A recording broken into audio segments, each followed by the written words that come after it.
بسم الله الرحمن الرحيم الحمد لله وكفى والصلاة والسلام على الحبيب المصطفى صلى الله عليه وعلى آله وسلم تسليما كثيرا.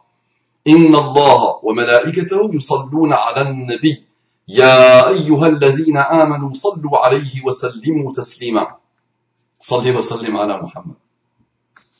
Encore, صلي وسلم على محمد. رب اشرح لي صدري ويسر لي أمري واحلل عقدة من لساني يفقه قولي. إخواني أخواتي mes frères et sœurs, أبنائي بناتي mes fils et mes filles, أصدقائي صديقاتي mes amis et mes amis, أعدائي عدواتي mes ennemis et mes ennemis, je vous aime tous en Allah subhanahu wa ta'ala et je vous dis assalamu alaykum wa rahmatullahi wa barakatuh. Mes frères et sœurs en humanité, en citoyenneté, en universalité, en ouverture d'esprit, en souplesse intellectuelle, en tolérance, en indulgence, en vivre ensemble. Je vous aime. Beaucoup d'affection, beaucoup de bonheur, à partager avec vous un petit bout de chemin dans ce bas monde. Que Dieu vous comble par les guidées ou les délices de la guidée islamique. Lancez-vous sincèrement pour vous trouver d'abord, pour vous retrouver d'abord, pour vous rencontrer une seule fois dans vos vies. Qu'Allah vous accorde l'islam et la guidée islamique. Une sœur me dit Assalamu alaykum wa rahmatullahi wa barakatuh wa alayki salam wa rahmatullahi wa barakatuh. Alors je suis une sœur de 22 ans. Ah, la jeunesse. Ah, la jeunesse. Et je suis enceinte de 6 semaines. Entre parenthèses, 1 mois et presque et demi. Très bien. Hier, j'ai appris que je n'étais pas immunisé et que je n'ai pas d'anticorps contre la toxoplasmose et la rubéole. Mais alhamdulillah. Mon mari, entre parenthèses, qui a 29 ans, veut aller au Hajj, Inch'Allah. Il veut vendre sa voiture pour y aller cette année. Il veut que je l'accompagne. Or, j'ai peur de prendre des risques pour notre bébé. Du coup, il veut y aller seul. Mais je veux aussi accomplir le Hajj avec lui. Il veut à tout prix partir cette année. Il avait regardé une vidéo sur l'imam de Brest, Rachid Abu Hudhayfa, mon frère Rachid, qu'Allah te bénisse, Slahallahu laka ad-dunya wal akhirah. J'espère que tu vas bien. Je t'ai laissé un message qui est resté sans réponse. J'espère que ça avance pour toi, que tu n'as rien de grave. Mon salam du cœur. Et qu'Allah bénisse cette sœur. Disons que si vous avez les moyens d'accomplir le Hajj, pour ceux qui ont la capacité physique et financière, qu'ils l'accomplissent. Or, chaque cas est différent. Maintenant que je suis enceinte, je veux prendre le moins de risques possible. Surtout que c'est notre premier, alhamdulillah, premier enfant. Mon mari me dit de me faire vacciner. Mais il m'est impossible de me faire vacciner en pleine grossesse, car il y a des dangers pour le fœtus. Allahu Akbar. C'est elle qui a mis Allahu Akbar. Je lui dis qu'il peut attendre au moins l'année prochaine, Inch'Allah, pour qu'on puisse y aller à deux. Il a, Rabbi, garde en vie notre bébé. Il a, Rabbi, garde en vie notre bébé. Il a, Rabbi, garde en vie notre bébé. Ma question est que dois-je faire et comment expliquer à mon mari cette situation? J'ai rendez-vous demain, Inch'Allah, avec mon médecin pour demander si oui ou non peut-on voyager dans un autre continent, étant enceinte de quelques semaines et n'étant pas immunisée, sans prendre de risques. J'espère que vous avez compris et j'espère que vous pourrez m'apporter des réponses, conseils, barakallahu fik, qu'Allah nous guide et nous accorde le Firdaus. Amin, amin, amin, ya Rabbal Alamin. quelques-uns déjà sont en train de se dire, faut arrêter dans la vie, à chaque instant, à chaque mouvement, d'être dans l'industrie de la question-réponse. On continue sans arrêt, parce qu'on finit dans un immobilisme sans fin. Alors que Allah a fait descendre un nombre limité de versets. Et son prophète sallallahu alayhi wa sallam, c'est maximum, au grand maximum, 4000 hadiths authentiques. Et dedans, il y a des choses qui peuvent poser problème. Et que les sahaba qui ont vécu l'islam ont vécu leur vie pleinement, sans tomber dans cette dérive de ce système de questions-réponses sans arrêt. Pour n'importe quel mouvement de la vie, on se bloque, on s'immobilise, on arrête de réfléchir, on arrête de penser, et on crée ce clergé musulman aujourd'hui qui a réponse à tout, qui répond à tout, qui se questionne sur tout et qui ne dit jamais aux gens, s'il vous plaît, commencez à mettre fin à ce système de vie qui a causé notre perte. D'accord. On peut le voir avec un autre prisme en disant que il y a un éveil de la Ummah et les musulmans veulent satisfaire Allah dans tout ce qu'ils font et plaire à Allah dans tout ce qu'ils font, mais il y a quand même un extrémisme. Il y a eu un extrémisme, quelle que soit la bonne intention, d'accord? Vous savez que les chemins sont pavés, les chemins de l'enfer, comme dit le proverbe, sont pavés de bonnes intentions, d'accord? Et c'est d'abord un enfer terrestre, avant même de parler de l'autre enfer. Celui-là, laissons-le entre les mains d'Allah subhanahu wa ta'ala.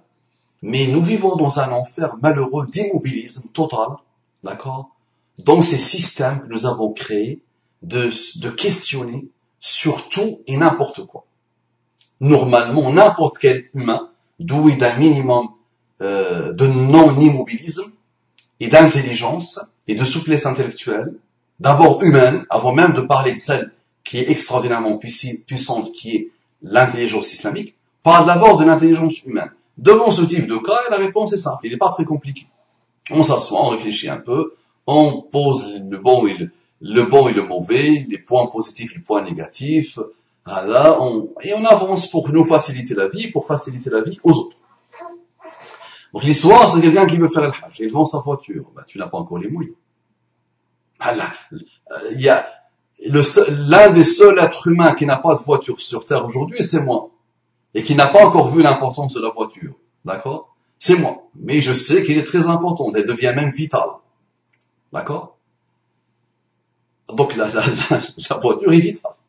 Donc tu as besoin de ta voiture.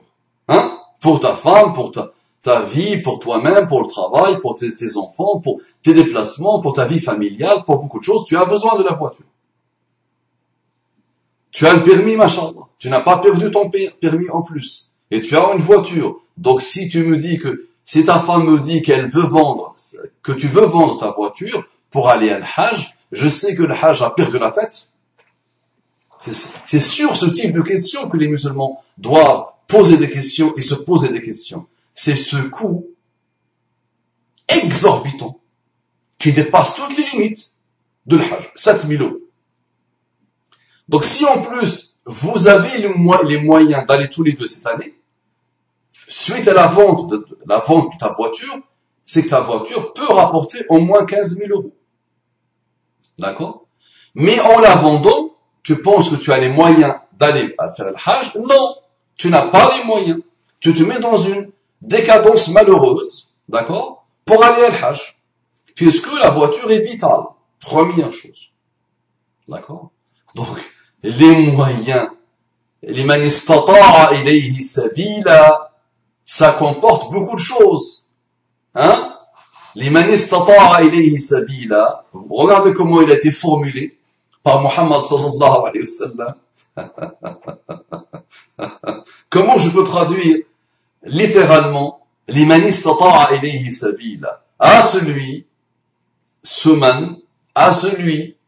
ou ceux qui peuvent trouver, qui ont la capacité de lui trouver un chemin, littéralement. Un sabil ou le chemin, la voie. Elle a été dite, cette parole, par Muhammad sallallahu alayhi wa sallam, mais ce n'est pas par hasard qu'elle est aussi puissante, masha'Allah. Mais elle cache des choses. Il t'invite à réfléchir un peu. C'est pas à partir du moment où tu te penses avec un peu de moyens financiers, tu as l'obligation d'aller vers le Hajj. Je te dis, puisque ton épouse pose la question, mon frère, c'est que tu n'as pas encore eu les moyens aussi intellectuels de gestion de vie, d'organisation de vie, de système de pensée, de manière de voir les choses, d'approche, de dynamique et de dynamisme. Tu n'as pas encore les moyens pour aller à l'Hajj. Mon conseil à moi, si tu veux, c'est attends encore. D'accord? Donc, il n'y a pas plus beau que d'aller faire le Hajj quand tu auras tous ces moyens. Il n'y a pas plus beau que d'aller à l'Hajj avec ton épouse. Sinon, dans quelques années, le problème se posera. D'accord? Elle voudra aller à l'Hajj, et toi, tu lui diras, j'ai déjà fait le Hajj. Et elle aura besoin de toi pour partir avec elle à l'Hajj, faire le pèlerinage. Mon conseil à moi, s'il te plaît, attends un peu. Ne prenez pas de risques. Et tu peux faire prendre des risques, et tu peux prendre des risques. Il paraît aussi que toi, tu seras en train de faire ton Hajj dans 2-3 mois, et peut-être ta femme aura besoin de cette voiture, aura besoin de ta présence, aura besoin de toi, Tu connais la vie dans laquelle on vit aujourd'hui. Elle est malheureuse, elle est difficile, elle est dure. D'accord? Personne ne comprend personne. On va vers le négatif très vite. On laisse le positif souvent. Subhanallah. On ne voit que le mal. Des gags. Dans nos vies malheureuses. Donc, dans cette vie, ta femme a besoin de toi. Dans ce moment où toi, tu penses que Allah a besoin de ton Hajj, ou toi-même, tu as eu besoin de ce Hajj. Parfois aussi, il faut se préparer psychologiquement, moralement, intellectuellement, pour mériter le Hajj d'abord et pour tirer profit du Hajj. Beaucoup de malheureux sont partis à le Hajj, faire le Hajj, et ils ont tout raté, malheureusement. Ils ont respecté à la lettre le superficiel de le Hajj, mais finalement ils n'ont rien appris. Et c'est pour ça qu'on voit des gens, subhanallah, qui découvrent le façade, découvrent le mal, découvrent l'ouïl, découvrent les malheurs, découvrent les plaisirs et les passions, découvrent les péchés, souvent, malheureusement, après leur Hajj. Ou malgré leur Hajj, ça change rien en eux. C'est-à-dire qu'ils n'ont pas mérité le Hajj. Ils ne l'ont pas mérité. Ils n'étaient pas encore prêts pour aller à l'Hajj. Et ils sont partis à l'Hajj avec une mauvaise niya. Une mauvaise niya. À la base, elle était mauvaise, comme ceux qui font le Hajj chaque année pour se nettoyer. Ils se sont dit, entre une Hajja et une Hajja, je vais me nettoyer de tous mes péchés.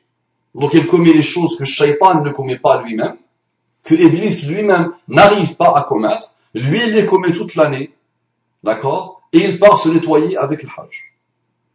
D'accord? Donc je vois beaucoup de jeunes, subhanallah, de France et d'Europe prioriser à mort le Hajj par rapport à la ilaha illallah. Ashhadu an la ilaha illallah wa ashhadu anna Muhammadan Rasulullah. Le Hajj, c'est le 5e. La ilaha illallah, c'est le premier. C'est l'entrée dans l'islam. D'accord? Donc, ta femme a cité plusieurs cas, n'importe quelle personne douée d'un minimum de raison lui dira, toi, tu ne pourras pas partir à l'Hajj, ne prends pas de risques. Ne prends pas de risques, s'il te plaît. Même si le médecin te dit ce qu'il veut, ne prends pas de risques. Et le mari ne doit pas faire prendre des risques à son épouse et doit essayer de faire plaisir à son épouse qui veut faire le Hajj, qui rêve de faire le Hajj avec lui. Si ça attend, ce n'est pas la fin du monde. Combien même tu meurs et tu n'as pas fait le Hajj, tu as eu la niya d'aller à Hajj.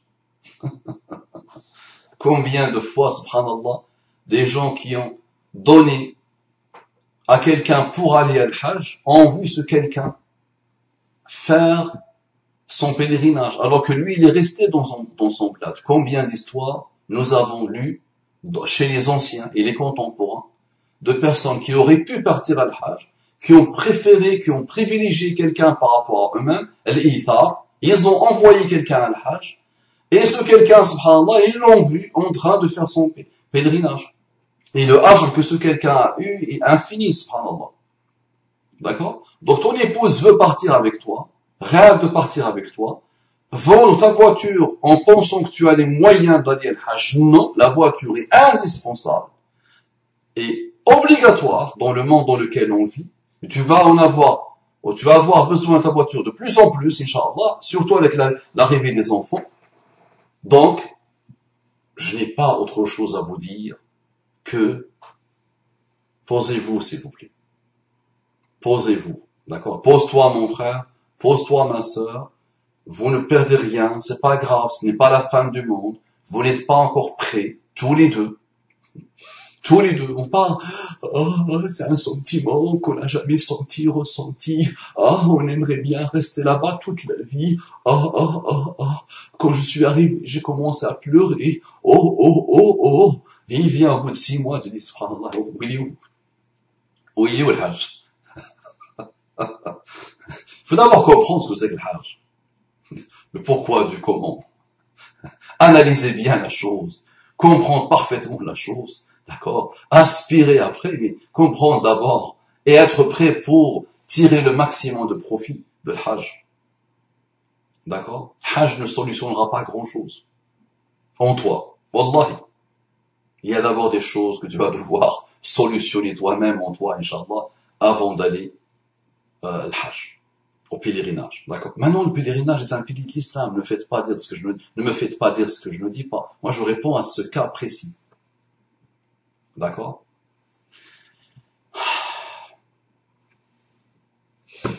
Assalamu alaikum wa rahmatullahi wa barakatuh.